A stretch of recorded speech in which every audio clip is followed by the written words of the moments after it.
You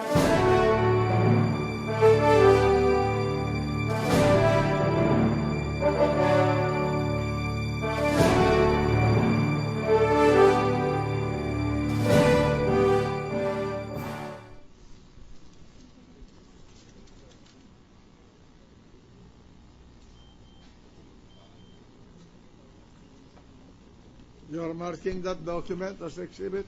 Yes, Your Honor, as exhibit number 195. Mark it accordingly.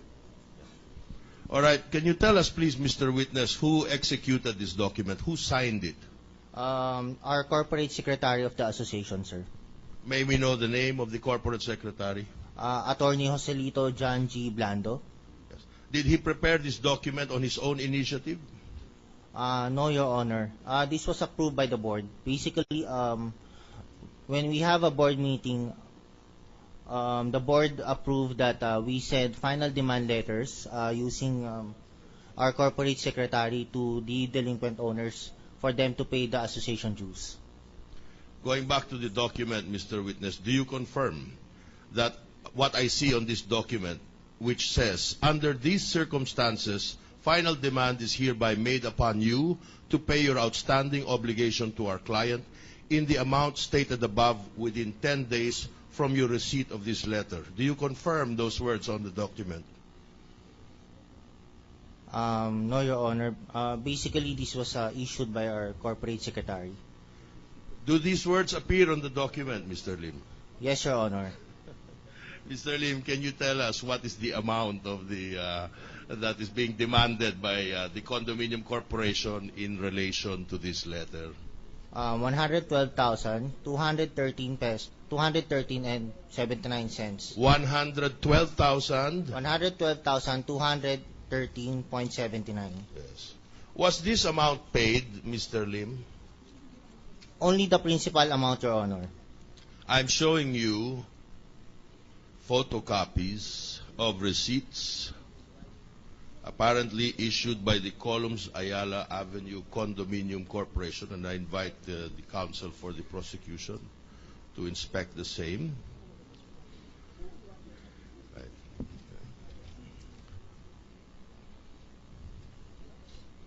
Your Honor, we are showing the witness one sheet of paper which contains the photocopies of two official receipts.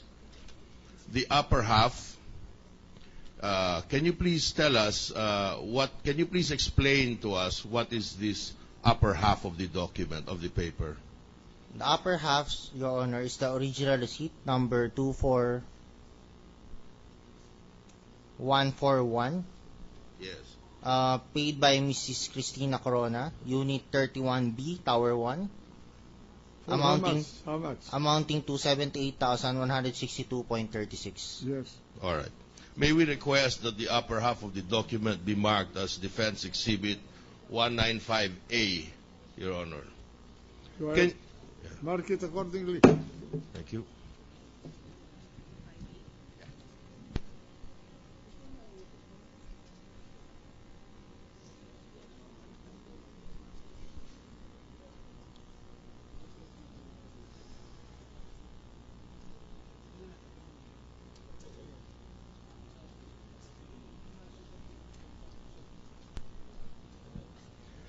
Thank you.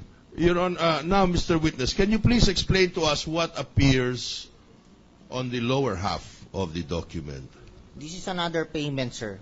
Official receipt number 24142, paid by Mrs. Cristina Corona, Unit 31B, Tower 1, amounting to 30,132 pesos. May we request that the bottom half of the document be marked as Exhibit 195B? Mark it accordingly. Are those two receipts bearing the same dates? Yes, Your Honor. They bear the same dates. Yes, Your Honor.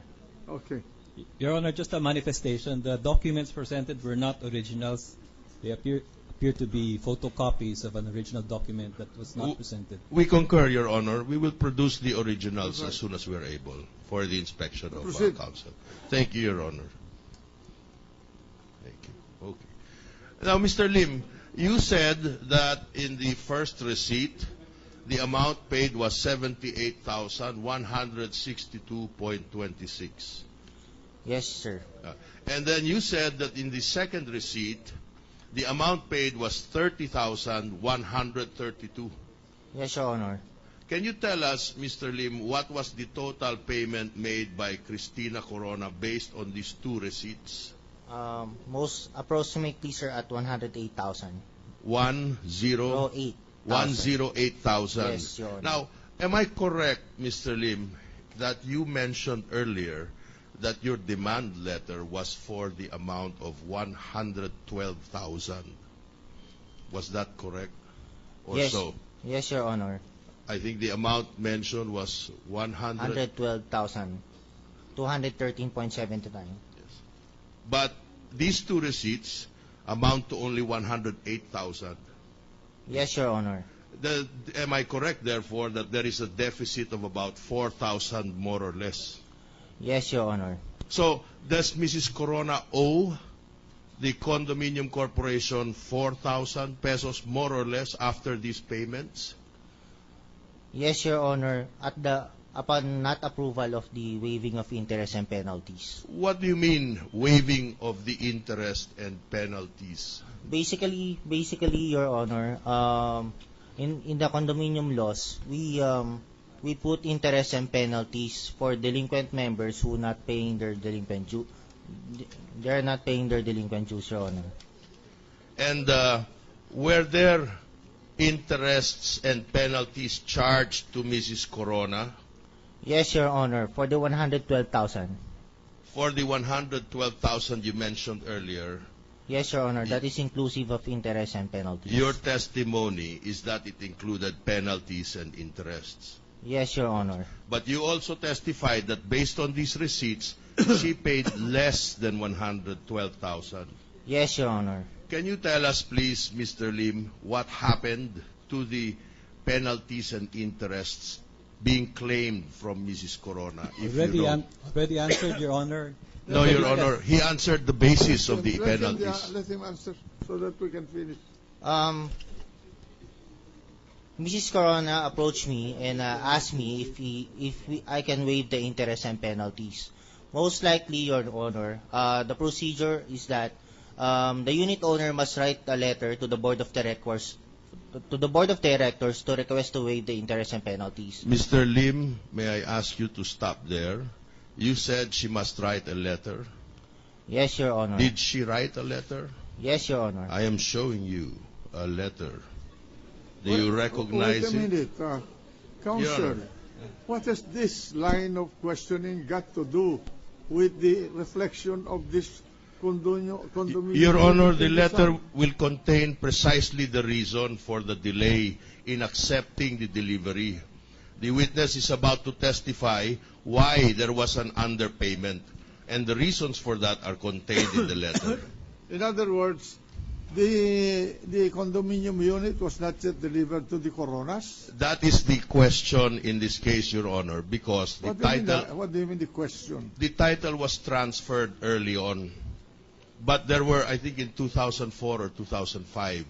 But there were outstanding issues which the owner, or the registered owner, in this case Mrs. Corona, could not settle with the condominium corporation. That is contained in the letter, Your Honor. But if the title was already transferred to the Coronas, then formally they are the owners. There was no acceptance, Your Honor. But they've been billing them with dues already, and they paid.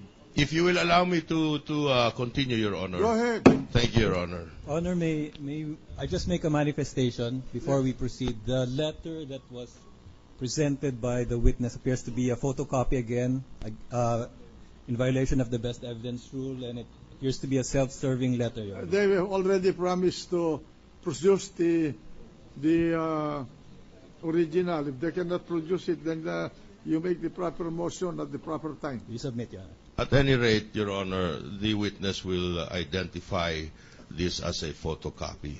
Do you recognize this photocopy, Mr. Lim? Yes, Your Honor. It is a photocopy of what, if you don't mind? This is the letter of Mrs. Cristina Corona to the Board of Directors of the Column Seala Avenue Condominium Corporation, Your Honor. What is the purpose of this letter, Mr. Lim? Objection, Your Honor. Best evidence would be the letter. All right, very well. Do you confirm, therefore, that the letter contains this paragraph? This is also to request for the waiver of penalties and interests incurred from commencement of payment